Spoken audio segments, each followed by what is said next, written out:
fortunately for some and unfortunately for others, we have made it to the end of the regular season of the XFL, their first season back. We are starting to get those playoff games set, and some of them have already been done so. Houston will play the Renegades because of DC winning over the Brahmas in yesterday's game, I believe it was. Close game, which was a good game.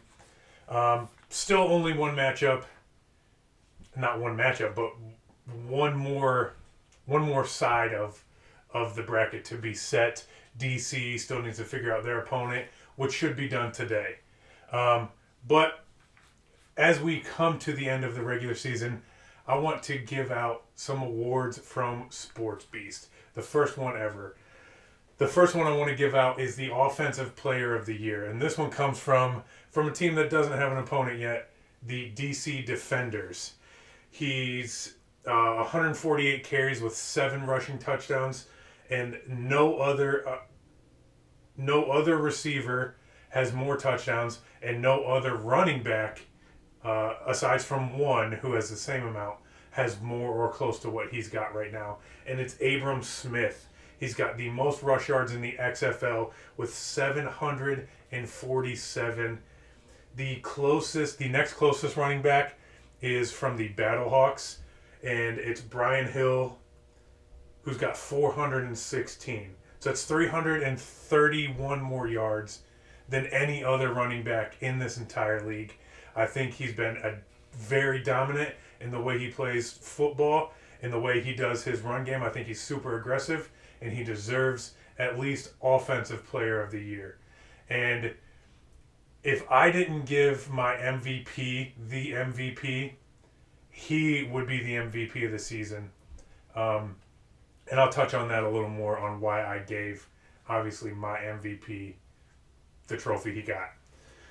But, again, I think Abram Smith deserves to have Offensive Player of the Year because he literally ran that offense over there.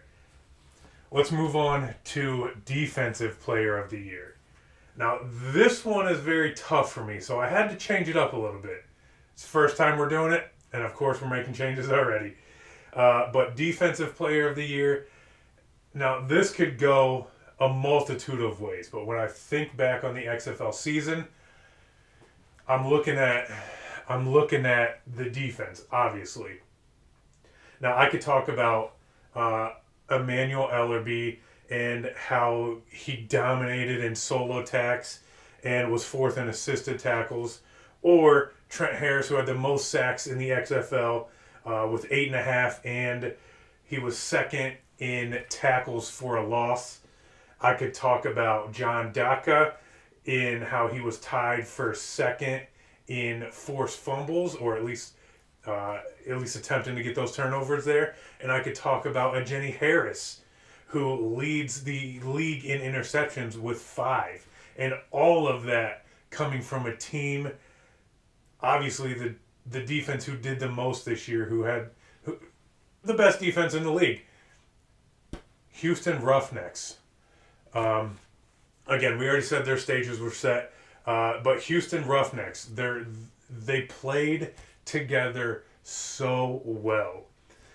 They lead the league in sacks, 2nd in tackles for a loss. They gave up 15 points per game during the first half of the season, and the second half they kind of let off the gas a little bit, ended up giving up 24 points a game. Now, when I was looking at these, it was impossible for me to narrow one down. Because you look at one position and you saw the person who excelled. You looked at another position and you saw another person excel in that position. It was just impossible for me to put a finger on one part of this defense and say that's who it's going to. So what I did was I'm going to give this Defensive Player of the Year to the entire team. The entire Houston Roughnecks defense gets the Defensive Player of the Year because of how well they worked as a unit and how they came together and did their job, making Bill Belichick himself proud. proud to say they did it. They did their job. They went in there. That's all they had to do. Go in, do their job, go home. Rinse and repeat for the next 10 weeks. And that's what they did. So I'm giving DPOY to the Houston Roughnecks defense. Now, let's go back and talk to the MVP, or talk about this MVP. From week 1, I knew who was going to be the MVP of the season, even before week 1. Because you can look at the category and think this is the most valuable player. This is the league's most valuable player. What stats does this person need to bring to the table? And honestly, I didn't even think about that. Like I said, if I did, it would have been Abram Smith. But my MVP, let's take a look at some stats. Over the season, has thrown for over 2,100 yards, 24 touchdowns with 6 interceptions. Sounds phenomenal. His last game, played against the, Orlando Guardians. He threw for about over 400 yards. I think it was in between 410 and 420. He had a completion percentage of 80 and 6 touchdowns in his last game, just to secure a spot or try to secure that spot in the playoffs. I didn't look at any of that, even though he had a great showing this year. What I looked at was A.J. McCarron, his very first sentence, and his very first interview coming into this league. A.J. McCarron. He could have been a backup in the NFL right now, making way more money to basically sit on the bench and do nothing. But he chose to play.